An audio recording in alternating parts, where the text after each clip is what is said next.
Rotativo Digital con Octavio Campos, el podcast.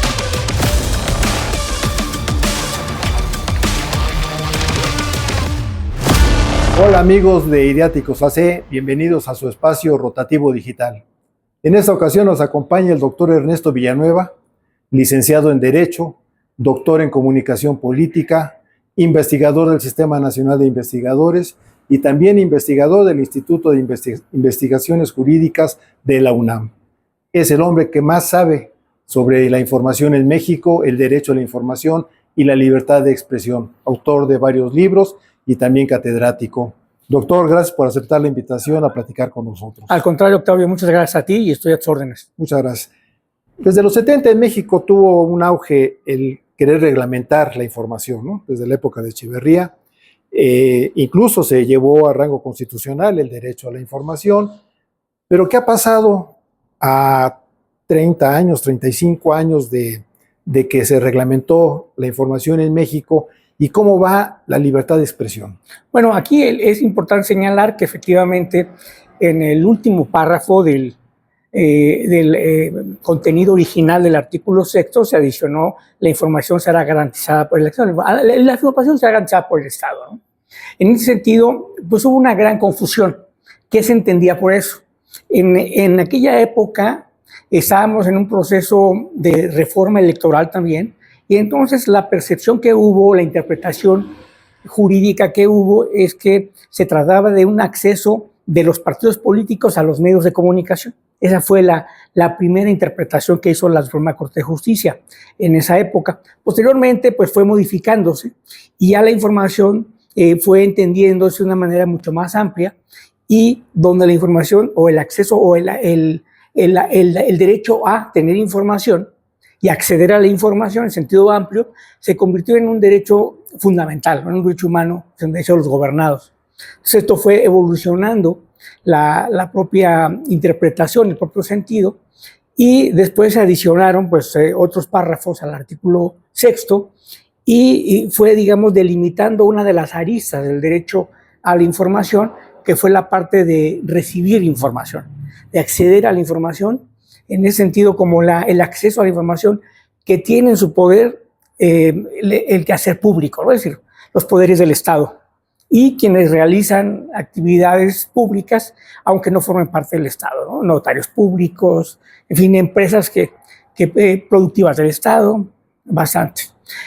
Hoy en día estamos viviendo pues, un cambio fundamental, donde ya la mediación de esa información pues ya no pasa necesariamente por los medios tradicionales, sino ha habido, por un lado, gracias a las nuevas tecnologías Internet, pues un proceso de democratización. O sea, una persona puede ser un medio al mismo tiempo. Ya no solo es el que recibe, el sujeto titular del derecho, sino también puede ser el emisor de la información y el que media la información entre la fuente, es decir, en estadísticas, en datos, y la que puede ver el público en general. Entonces esto ha tenido cambios positivos, pero también ha habido cambios negativos, en el sentido de que al ser el Internet una tecnología que no necesariamente se ubique en tiempo y forma en un lugar específico, digamos México, tienes un problema para cuidar la parte de que en ese ejercicio no haya un ejercicio abusivo de esta libertad en agravio de los derechos de la personalidad, del derecho al honor, a la vida privada y a la propia imagen de los gobernados. Entonces ese es un problema que tenemos, la calidad. Entonces, el incremento de los medios, de este tipo de medios, pues ha venido a demeritar finalmente la calidad. Tradicionalmente los medios, sobre todo la prensa escrita, por ejemplo, se utilizaba hasta los 90, el 2000 todavía, como un referente para los niños, la prensa generalista, quiero decir, aprendieran a escribir, aprendieran a ver cómo se escribía, porque había editores en los periódicos, había gente, y entonces era un ejemplo de una buena prosa. Hoy, pues los primeros damnificados con el cambio que hay, pues son los editores, los correctores de estilo. Entonces vemos ya que cada quien envía su columna y así como va, sale, ¿no? Ya no hay un proceso de edición. Entonces estamos viendo un proceso de degradación del propio lenguaje incluso, ¿no? Y en este sentido también, pues vemos que ahí hay, digamos que varios elementos externos que comenté en Internet y elementos internos, que es la parte, por ejemplo, de la publicidad institucional o publicidad oficial. Está previsto en el artículo 134 de la Constitución las características generales y además hay una ley reglamentaria, que es la Ley General de Comunicación Social, que lo prevé. Sin embargo, esa ley pues, fue impugnada en su momento y la propia Suprema Corte ordenó que se reformara para precisar, transparentar cómo y a quién y bajo qué criterios se iba a otorgar esa publicidad, lo que no se ha hecho hasta ahora. Y esto ha generado que haya en los últimos años una asignación discrecional para los medios, digamos, afines al gobierno, donde les otorga más presupuesto que a los medios tradicionales. Y eso ha tenido un impacto pues, en las finanzas finalmente, porque México, en el contexto internacional, pues siempre ha dependido mucho de la pauta oficial, de la pauta institucional, salvo excepciones. Esta ha sido una tradición, ¿no? En el mundo hay países como Paraguay, por ejemplo, donde la publicidad oficial está prohibida expresamente por la ley en la Constitución. Y Estados Unidos, pues se ve como una cuestión de que se licita, como cualquier cosa que se venda al gobierno, del gobierno a cualquier consumo. O sea, no tiene un carácter de derecho humano, sino la publicidad se vende a quien dé mejor precio y tenga mayor impacto, así en una subasta, ¿no? Una licitación. En Europa no, en Europa sí es el modelo de este tipo del esquema que adoptó México, pero que está todavía pendiente de reformarse. Y ahí se ha quedado, no ha salido todavía a la palestra pública y pues hemos visto que al contrario, lo que se ha incrementado es la creación de muchos canales y de muchos medios de comunicación alternativos, pequeños, que han generado pues esta democratización por un lado, pero también esta degradación del lenguaje. Sobre todo pues no se respetan, la civilidad básica. No digo que tengan que ser unos grandes doctos en el uso del lenguaje, pero sí que haya por lo menos el uso apropiado del lenguaje, porque hay que señalar que las frases injuriosas por sí mismas están prohibidas por la Constitución en México, y así lo ha señalado también la Suprema Corte de Justicia, en donde el ataque directo, sin emitir una información o una opinión racional, pues no se justifica. Entonces, pero hemos visto eso cómo se ha ido demeritando.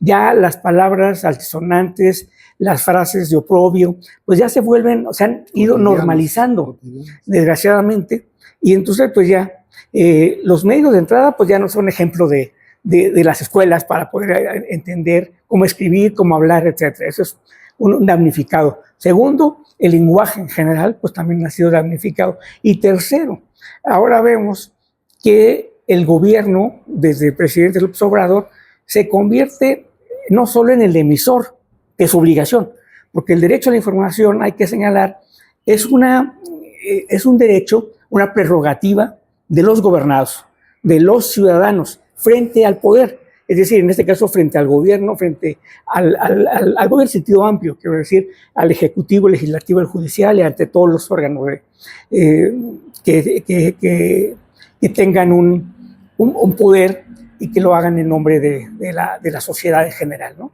Y esto es lo que no se ha entendido. Yo creo que hemos estado viendo un proceso, desgraciadamente, de falta de conocimiento, de falta de oficio, de falta de los mínimos elementos esenciales de lo que es nuestro sistema jurídico mexicano. Entonces, la existencia de estas famosas mañaneras con el presidente López Obrador surgió, decía él, como un mecanismo de réplica o de derecho de réplica. No obstante, eso es falso, porque el derecho de réplica está previsto en nuestro artículo 6 constitucional y está desarrollado en la ley en materia de réplica del artículo 6 constitucional, que establece las características, cómo debe hacerse la réplica, ante quién, en qué casos, y no admite pues un mecanismo distinto. Entonces esto fue ahí el principal problema. Y ahora se ha ido incrementando porque resulta que se anunció hace unos unos días la creación de un programa de detector de mentiras ampliado, extendido, que va a buscar todas aquellas, digamos, informaciones mediadas por los medios tanto tradicionales como nuevos, en donde la visión de esa pluralidad, que es la que efectivamente pues, sostiene el ejercicio de la democracia, las tácticas democráticas, pues ya va a estar sujeto a una, digamos, un señalamiento mediático, y lo cual me parece a mí que en lugar de fortalecer el derecho a la información, lo limita, lo restringe, porque ya el gobierno no solo se convierte en el emisor, que está obligado a ello, rendir cuentas, ser transparente, tener mejores portales de transparencia, etcétera, sino también va a decir cómo se debe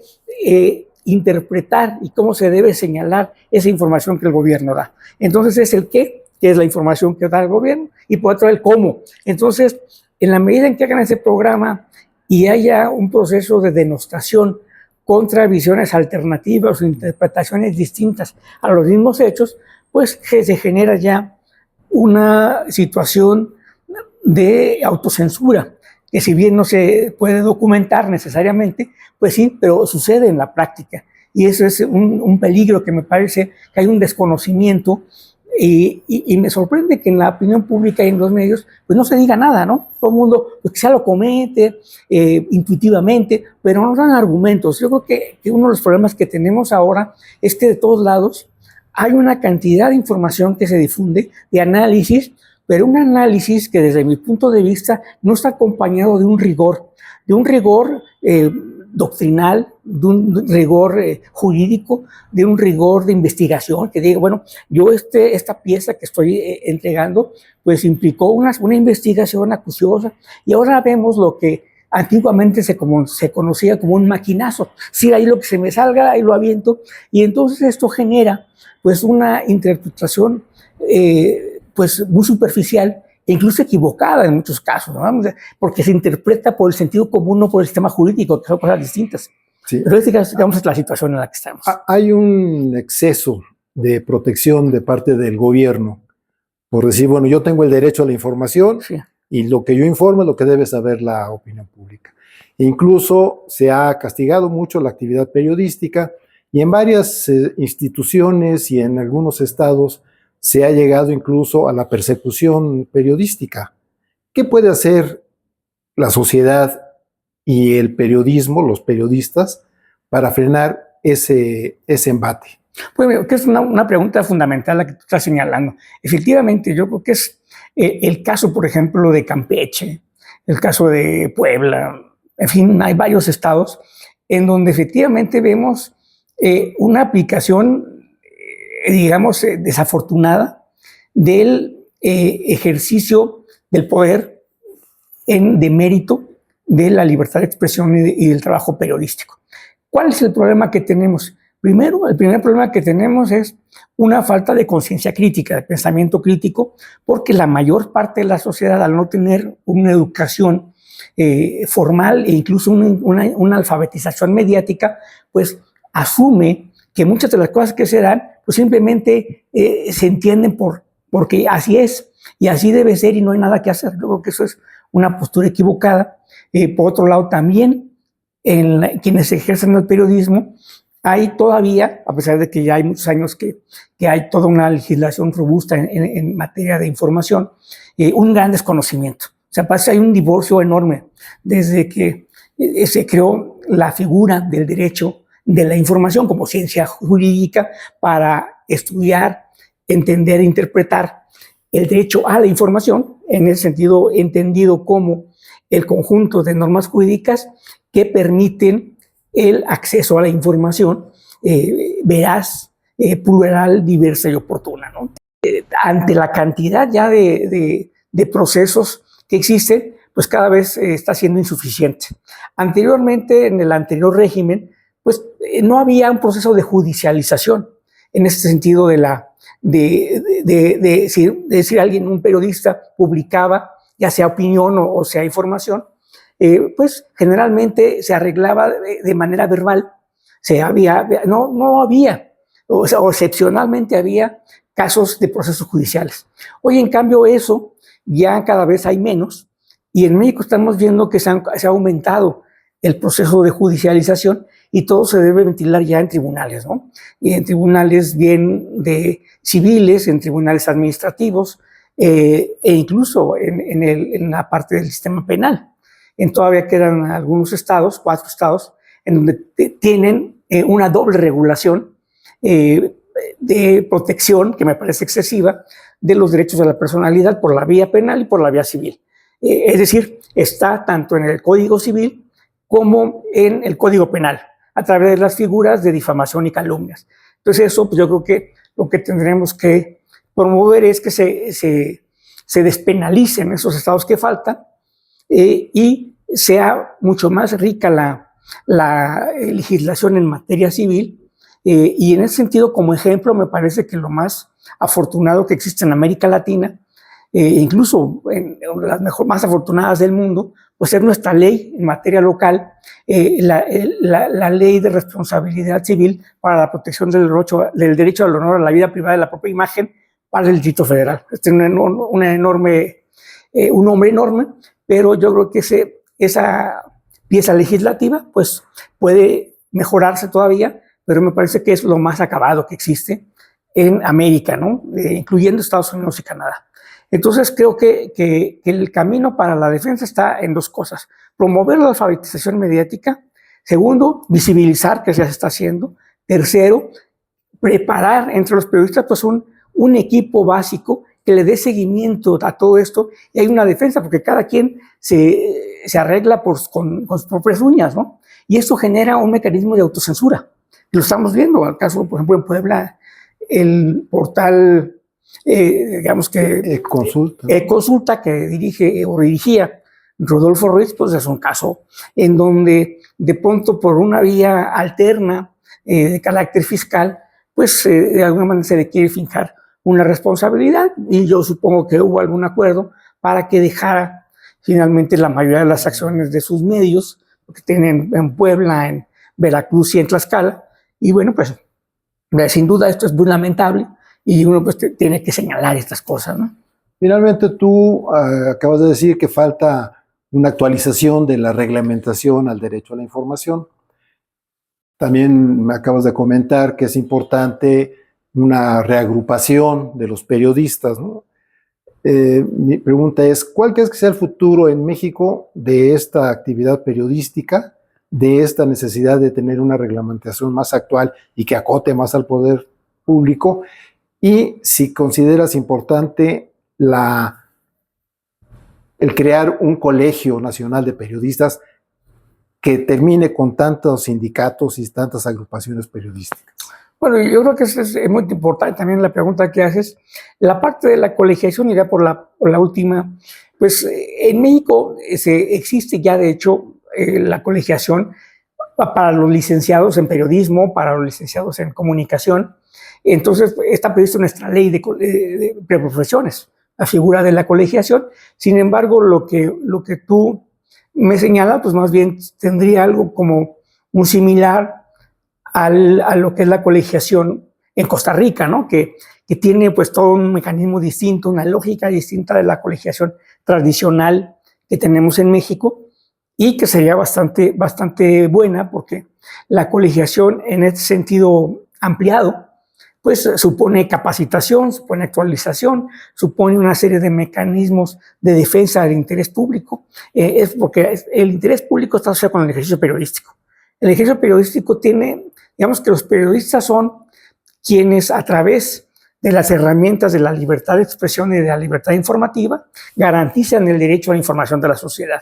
Son precisamente el medio, hacen la mediación, y sin duda, pues por eso el periodismo no puede dejar de existir siempre que haya un sistema democrático, ¿no? Por supuesto puede dejar de existir si ya no hay una democracia, pues se convierte ya el periodismo simplemente pues en un buen deseo, pero yo espero que no lleguemos a esa situación. Me parece que la existencia de una democracia está anclada necesariamente al ejercicio periodístico, mientras más independiente mejor, y esto lo ha señalado la propia Corte Interamericana desde el caso Claudio Reyes contra Chile del 2006, que por primera vez interpreta el artículo 13 de la Convención como el derecho a la información, también de acceso a la información pública en poder del Estado.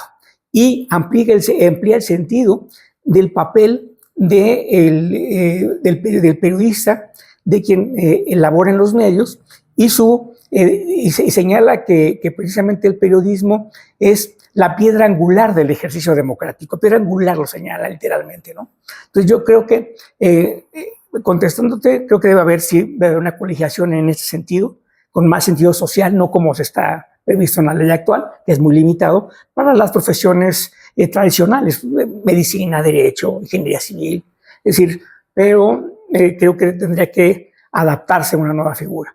Segundo, creo también que se tiene que articular pues toda una internalización de por qué es importante el ejercicio periodístico, de por qué estamos viviendo una disminución de la calidad de la información que llega a la sociedad, porque la información pues es el mecanismo a través del cual el ciudadano puede ejercer su voto. Si no tiene información de calidad, pues evidentemente la toma de decisiones pues sería, digamos, inconsciente o no tendría todos los elementos de juicio. Y ahí regreso otra vez a este tema nuevo, a este programa nuevo de derecho de réplica extendido, en donde se quiere tener el control del qué y del cómo. Entonces, para que la gente tenga solamente esa parte, esa versión de la verdad, esa versión de la realidad. Entonces, esto generaría pues, que hubiera o estaría enfocándolo o encaminando la conversación pública a que el mayor número de personas pues ejerza su voto conforme a esa lógica. Entonces, esto me parece que es algo que se debe acotar, se debe limitar, y creo que pues sí hay áreas de oportunidad que merecen ser enriquecidas, y no ha habido pues voluntad política de partido en el gobierno, pero no solo del gobierno, sino de todos los partidos políticos. En esa ley, por ejemplo, de publicidad oficial, que es la Ley General de Comunicación Social, pues ningún partido, ni los de oposición, ni que no respalda un gobierno, ninguno ha querido entrarle al tema, a pesar de que hay una orden de la Suprema Corte de Justicia. Entonces, eso es más o menos el ambiente en el que estamos en este momento. Bueno, te agradezco mucho que hayas aceptado la invitación a platicar con nuestro auditorio. Muchas gracias, mi querido Ernesto. Y bueno, amigos, tienen la próxima semana otra cita con otro personaje de la historia. Rotativo Digital con Octavio Campos. Suscríbete, danos like, comenta y comparte el video. Nos vemos la próxima.